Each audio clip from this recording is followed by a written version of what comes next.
Bom dia, boa tarde, boa noite. Muito prazer em apresentar esse podcast sobre Copa do Mundo, Cultura e Diversidade. Eu sou Edivaldo Vieira, executivo do Mercado Financeiro de Saúde, um homem negro de pele parda. Estou usando um óculos e uma camisa cor-de-rosa aqui. Bom, essa é uma iniciativa do SESC de São José do Rio Preto. Quero agradecer também ao Gol de Placa e ao Adriano Dolfo pelo convite. O que vamos conversar? Bom, vamos conversar sobre a Copa do Mundo do Catar que está chegando, a primeira Copa a ser disputada no Oriente Médio, com uma importância e relevância histórica. Vamos falar do torneio mais importante do futebol, com um olhar para a diversidade, a igualdade racial e de gênero e o combate ao racismo e ao preconceito. Por isso eu quero apresentar aqui dois craques que estão com a gente aqui. Estou começando pela Rafa Travalão. A Rafa é jogadora do São Paulo, nascida em Promissão, começou a jogar futebol aos 7 anos de idade, tem passagens por clubes no Brasil e nos Estados Unidos, na Áustria e também em Abu Dhabi. Como vai, Rafa? Tudo bem? Prazer ter você aqui com a gente. Tudo bem, o prazer é meu e eu já de antemão agradecer o espaço para a gente estar falando de assuntos tão importantes como esse e deixar aqui meu obrigado, assim, de verdade, porque eu acho que é muito importante a gente abordar assuntos como esse. Obrigado, Rafa. E outro nosso craque aqui, Sérgio Soares, ex-jogador de futebol de clubes como Juventus, Santo André, Palmeiras e Al Hilal, da Arábia Saudita, atuou na seleção brasileira de base e destacou-se como treinador de diversas equipes, entre elas o Bahia, Ceará, Santo André e, ultimamente, a Portuguesa de Desportos. Sérgio, prazerzão estar aqui com você. Como vai, Sérgio? Boa noite, boa tarde, bom dia a todos que acompanham esse podcast. Prazer e satisfação, Edivaldo, estar falando contigo, participando com a Rafa também aí, que teve a felicidade de jogar no Oriente lá. Isso são privilégios de pouco para poder saber da cultura do Oriente. Muita gente não tem a noção o que é viver no Oriente Médio. Muito bom, Sérgio. Você já me deu a deixa para a gente começar esse bate-papo.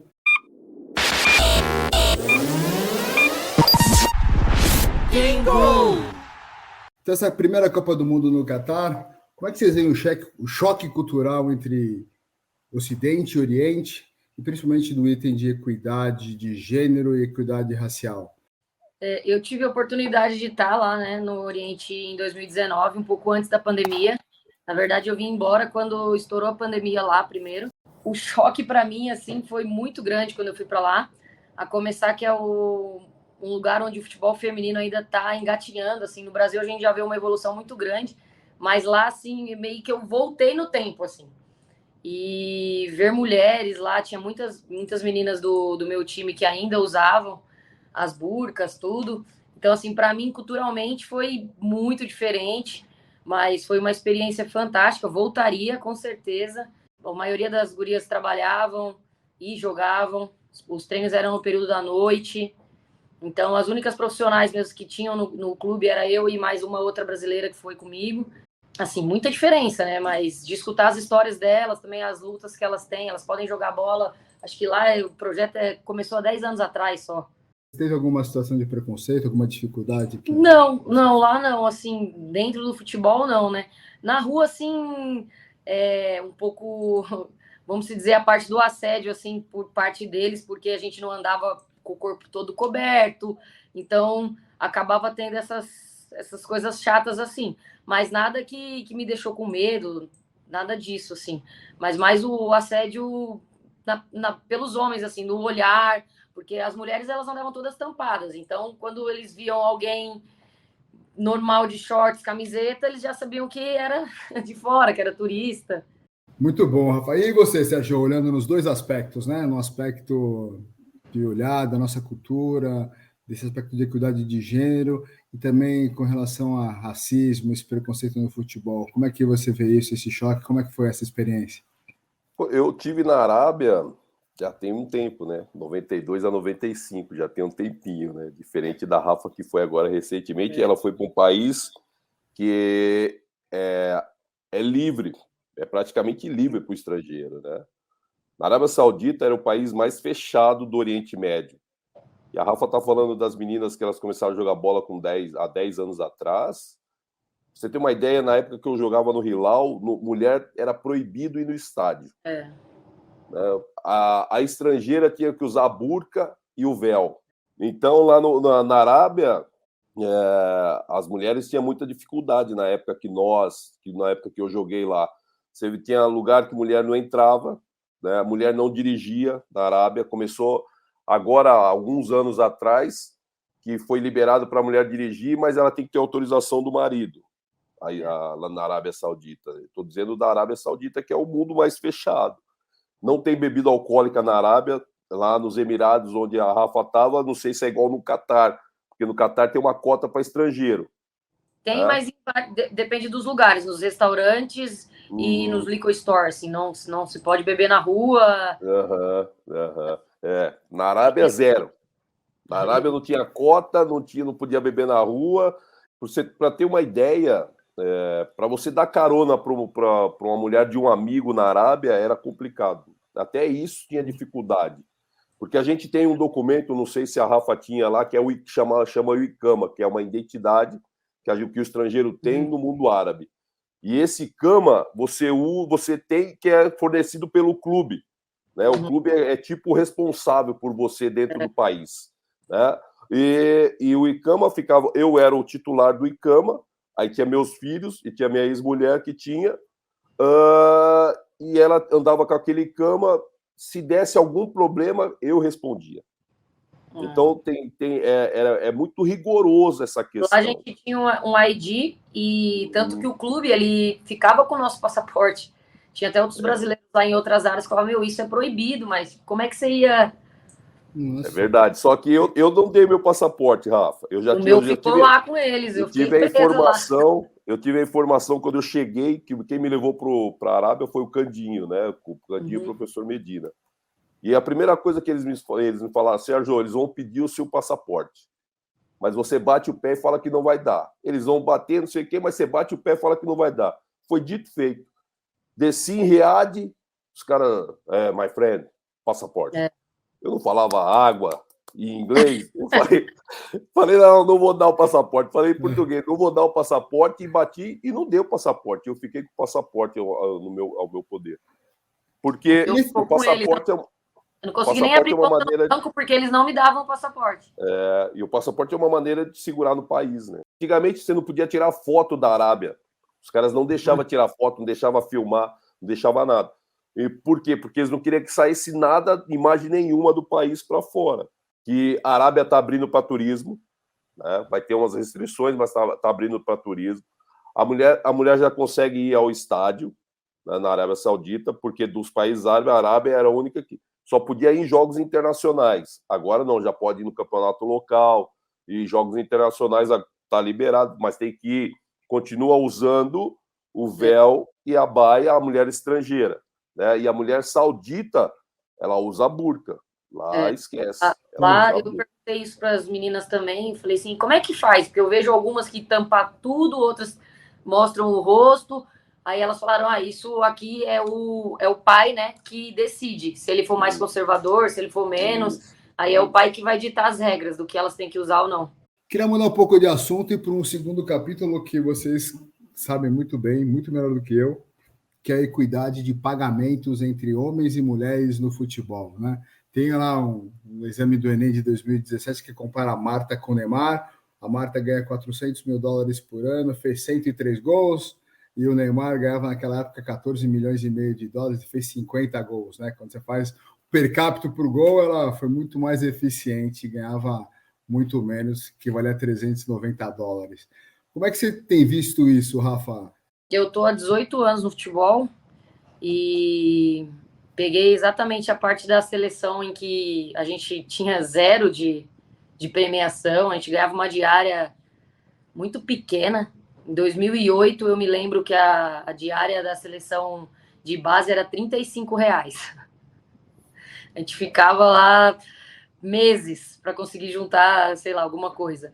Então, eu venho tendo a oportunidade de ver degrau a degrau o que está acontecendo no futebol feminino. Fico muito feliz de ainda estar em atividade e estar podendo pegar essa nova fase. Hoje, o futebol feminino é um produto. Hoje a gente fala de futebol feminino todo dia, que nem a gente está podendo aqui falar de novo. Antes, muito se falava em anos assim, anos importantes, ano de Olimpíada, ano de Mundial, aí a mídia voltava a atenção para o futebol feminino. Agora a gente já vê ele como uma realidade, a gente já vê quase todos os clubes na sua totalidade profissionalizando, tendo carteira assinada. Então, assim, eu acho que a gente caminha para uma coisa muito boa, eu acho que a passos lentos, mas está acontecendo. Eu vejo com bons olhos e vejo também que, a partir do momento que a CBF obrigou os times a ter futebol feminino, isso acaba também atraindo os patrocinadores, que é o que vai melhorar a questão financeira para as meninas. O futebol feminino no Brasil, eu acho que ele mudou de patamar nos últimos anos. A partir do momento que a CBF, né, obrigou os clubes a ter o futebol feminino, fez um campeonato, você vê que tem Série A1, Série A2 brasileiro.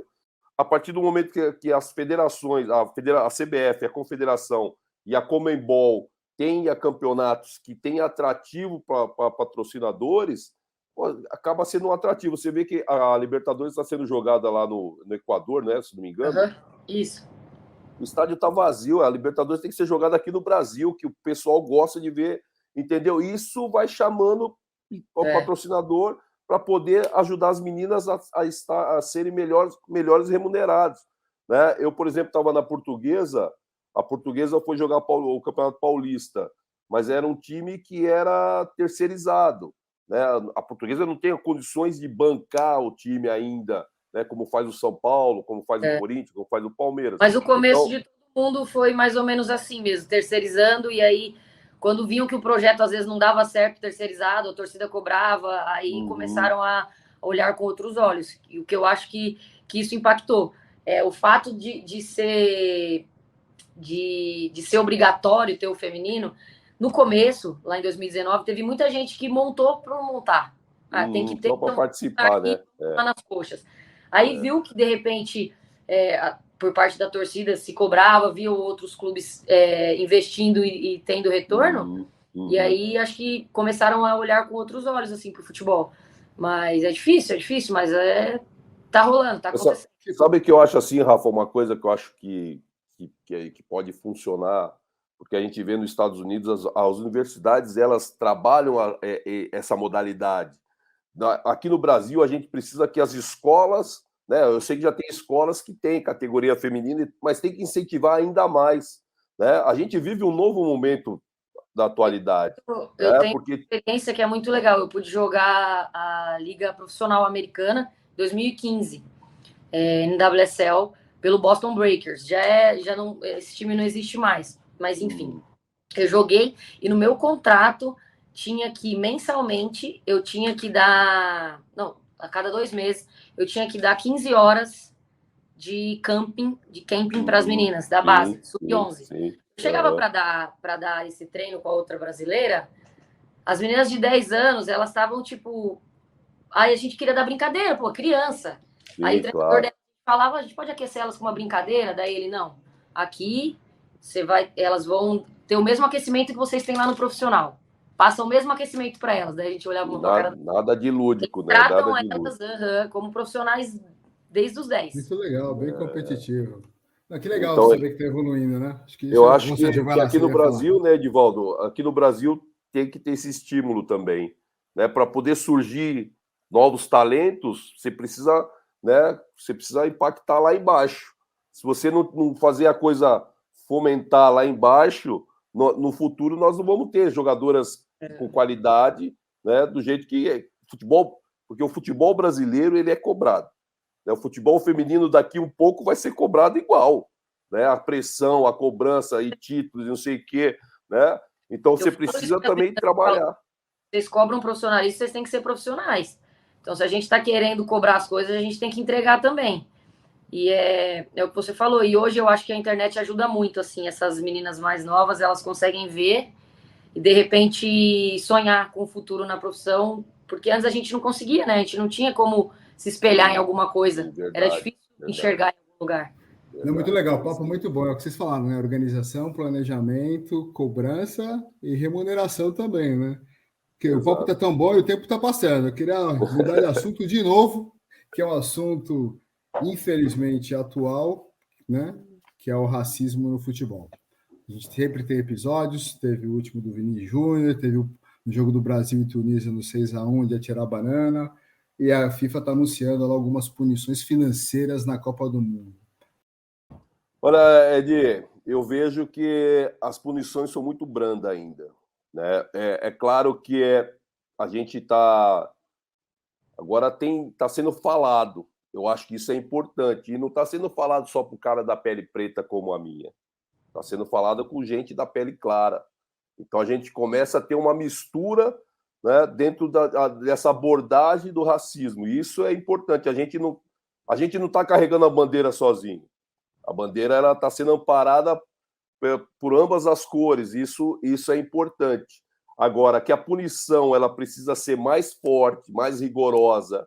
Por exemplo, o que nós vimos que aconteceu com o Vini, que a torcida do Atlético ficou gritando, um mundo de gente gritando, o Atlético tinha que ser punido, né, para mostrar que isso não é mais admissível no século XXI. Né? Então, acho que as punições elas precisam ser mais fortes, mais pesadas, para que a gente realmente... Porque a verdade é assim, o racismo ele está inconsciente com todo mundo. Ninguém nasce racista. As pessoas aprendem a ser racista. Dentro da sua casa, isso daí esquece. Só que hoje está tá tendo voz para isso. E a gente tem que sempre falando. Hoje eu participei de um programa que foi falar exatamente um documentário falando das questões racistas. Né? O que eu disse, e vou dizer aqui, hoje a gente já não está mais na senzala, meu. A gente está na casa grande. A gente come bem, a gente come picanha, a gente paga a gente tem nossa casa, não pagamos aluguel. A gente já andou. Isso é uma realidade. Né? Nós já andamos. A pele preta hoje tem o seu espaço. Mas o racismo, ele é claro. Não adianta vir falar para mim, Sérgio, não tem racismo. Tem. Só que também nós não podemos se vitimizar com isso. Nós somos vítimas do o que aconteceu lá no passado. Só que nós estamos arrastando, estamos indo à frente, estamos conquistando o nosso espaço. Sabemos que é um racismo estrutural que precisa oportunizar lá embaixo na educação para que o negro tenha oportunidade igualitária com o negro, não, o preto ter igualitária com o branco, para que ele possa estar em um comando um cargo de comando, de destaque, como você, como eu, né, como o grande exemplo que nós temos, que já passou, não está mais na presidência dos Estados Unidos, que é o Obama, né? Nós precisamos ver mais gente da pele preta, mas no Brasil, você precisa cuidar da questão estrutural, lá embaixo, para dar educação. Eu não vou ver, talvez eu não veja, né? Mas eu tenho certeza que o filho dos meus netos vão ter um mundo melhor com relação ao racismo, porque está sendo batido, está sendo falado por todos, por mim, pela Rafa, por você, por todos. Está todo mundo falando e não está aceitando. E as punições elas têm que ser mais pesadas, mais severas, para que a gente realmente... Né, se as pessoas vão entender de uma maneira ou de outra, né? A gente viu agora recentemente lá o rapaz no elevador lá, que a mulher, o músico, né? Pô, isso é um absurdo, meu. Isso é um absurdo. Não dá para aceitar mais, é inadmissível. Não, mas para o seu ponto que eu concordo super, é uma luta do racista contra o antirracista, não é questão Exato. Simplesmente de pele. Bom, muito bom, eu já estou aqui, estamos chegando no tempo, então assim, eu queria deixar uma mensagem final para quem está nos ouvindo. Né?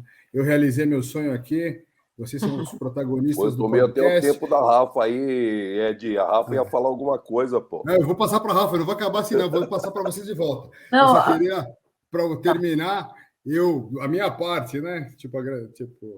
Eu sempre quis ser jogador de futebol, então tá no meio de duas referências do esporte, já estou me satisfazendo aqui, já que eu não fui jogador de futebol.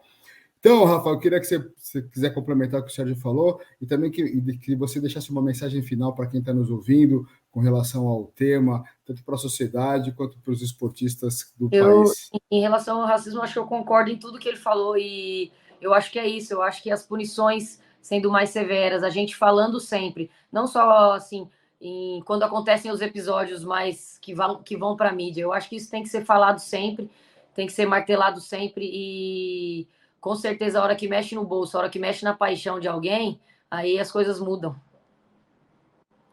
Muito bom. Que mensagem final você quer deixar para a turma, Rafa? E o meu recado é para todo mundo. Primeiro, eu queria agradecer o espaço, de novo, para a gente estar podendo tocar nesses assuntos, falar que eu estou à disposição. Quando precisarem, pode me chamar.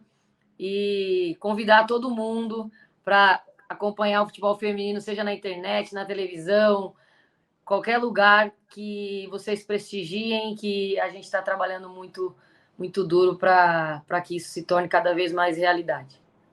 Obrigado, Rafa. Sérgio, uma mensagem final para os ouvintes?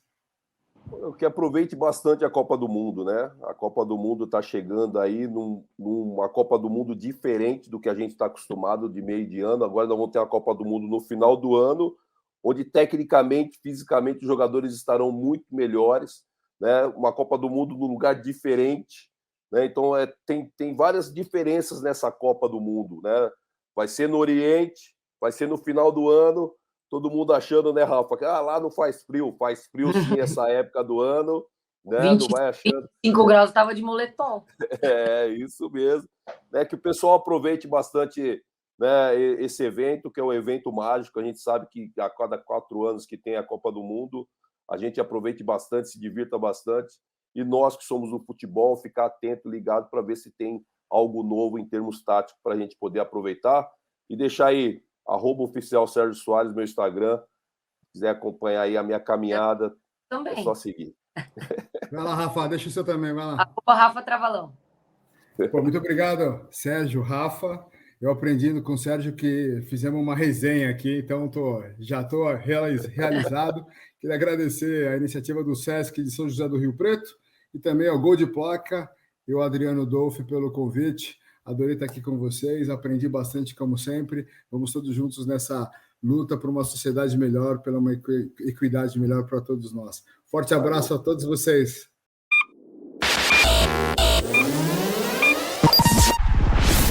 Gol! Gol! Gol!